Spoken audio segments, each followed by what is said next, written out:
नमस्कार, four sides TV में मैं आशुतोष आपका स्वागत करता हूं। लोकसभा चुनाव में क्या इस बार भी मोदी मैजिक चलेगा?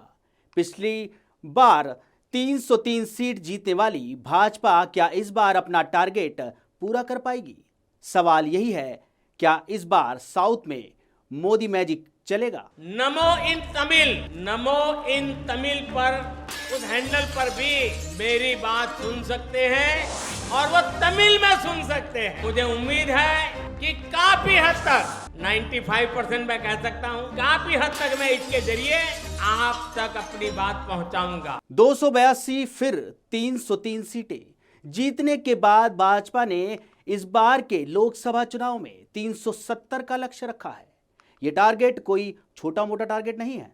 हिंदी बेल्ट में भाजपा का जनाधार तो समझ में आता है, लेकिन सिर्फ नॉर्थ से इतनी सीटें नहीं मिलने वाली। साउथ में सीटें आना जरूरी है। नमो इन तमिल पर उस हैंडल पर भी मेरी बात सुन सकते हैं और वो तमिल में सुन सकते हैं। मुझे उम्मीद है कि काफी हद तक 95% मैं कह सकता हूँ, काफी हद तक मैं इसके जरिए आप तक अपनी बात पहुंचाऊंगा। भाजपा की समस्या ये है कि उत्तर भारत में जिन बातों या मुद्दों पर वोट मिलते हैं, दक्षिण में उन पर नहीं मिलते। इस संदर्भ में प्रधानमंत्री नरेंद्र मोदी साउथ में ताबड़तोड़ दौरे कर रहे हैं और जनाधार बढ़ाने की कोशिश भी कर रहे हैं। जानकारों की माने तो पिछले चुनाव में ही भाजपा ने हिंदी पट्टी के अपने गढ़ों में अधिकतर बढ़त हासिल की थी। उसे पश्चिम बंगाल और कर्नाटक से अतिरिक्त सीटें मिली थी। अगर भाजपा 2019 में करिश्मे को दोहराती भी है और यूपी से 1 दर्जन ज्यादा सीटें और जोड़ती है, तब भी उसका आंकड़ा 315 के आसपास ही पहुंचेगा। ऐसे में सवाल उठता है कि 370 का टारगेट कैसे पूरा होगा? भाजपा को इतनी सीटें कहां से मिलेंगी? शायद इसी का जवाब बीजेपी के मिशन साउथ में छिपा है।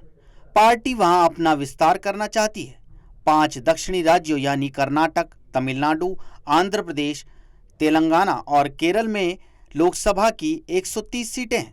अगर 370 सीटें भाजपा को जीतनी है तो इन राज्यों में बड़ी जीत हासिल करनी होगी। इसके लिए 130 में से कम आधी सीटें चाहिए होंगी। हालांकि साउथ के अलग समीकरण को देखते हुए ये आसान नहीं लगता है। अभी साउथ के राज्यों में कर्नाटक में ही भाजपा ने बढ़त बनाई है। येदियुरप्पा के नेतृत्व में वहां पार्टी 2 बार सत्ता का स्वाद चख चुकी है, लेकिन बाकी 4 राज्यों में भाजपा की पकड़ बेहद कम है।